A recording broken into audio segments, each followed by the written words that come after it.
City of Jayate দুই ভিনদেশি রুদ্রমূর্তি বরং আনন্দই ছড়িয়েছে। মিচেল মার্শের পর নিকোলাস পুরানের রুদ্রতাপে ভস্ম হয়েছে কলকাতা নাইট রাইডার্স। ইডেন গার্ডেন্সকে বিনোদনের মঞ্চ বানিয়ে তারা মেতে উঠেছিলেন বাউন্ডারির উৎসবে। মার্শ হাঁকিয়েছেন 11খানা বাউন্ডারি, পুরানের ব্যাট থেকে ছক্কায় এসেছে 8টি। টসে জিতে কলকাতার বোলিংয়ের সিদ্ধান্ত আজিঙ্কা রাহানের, সেই সিদ্ধান্তকে ভুল প্রমাণ করেছেন মার্শ ও পুরান। বিধ্বংসী ব্যাটিং বললেও হয়তো কোনো কোনো ক্ষেত্রে তাদের আগ্রাসনকে খর্ব করা হয়, তবে ধ্বংসলীলা দেখার পরও লখনৌ সুপার জায়ান্টস দর্শকদের আক্ষেপ রয়ে গেছে নিশ্চয়ই, কেননা শতকের কাছাকাছি গিয়েও দুজনের কেউই করতে পারেননি সেঞ্চুরি।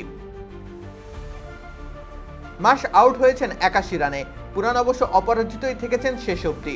87 রান নিয়েই ফিরেছেন সাজঘরে। তাদের অনবদ্য ব্যাটিংয়ের সুবাদে লখনৌয়ের স্কোরবোর্ডে জমা হয়েছে 238 রান। এর আগে অবশ্য এদের মার্করামও মারকুটে ব্যাটিংয়ের বীজ বপন করে দিয়েছিলেন। দেশ জুড়ে তোলপাড় ওয়ালটন ফ্রিজ কিনে আপনিও হয়ে যেতে পারেন মিলেনিয়ার।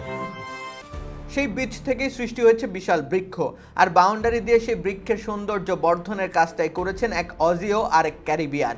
এই দুইজনে গড়েছিলেন 30 বলে 71 রানের জুটি। তার আগে ওপেনিং জুটি থেকে এসেছিল আরও 99টি রান। এবারে ইন্ডিয়ান প্রিমিয়ার লিগে সেই অর্থে ব্যাটিং সহ উইকেটে দেখা মিলছে না, 4 ছক্কার বৃষ্টি হচ্ছে না প্রতি ম্যাচেই। তবুও বিনোদনের খোরাক মেটানোর আপ্রাণ চেষ্টাই করে যাচ্ছেন প্রতিটা ব্যাটার। সেই ধারাতেই কলকাতার বোলারদের উপর পুরান আর মার্শ চালিয়েছেন স্টিম রোলার। তবে খ্যাপাটে ব্যাটিংয়ের দিক থেকে মার্শকেও ছাপিয়ে গেছেন পুরান।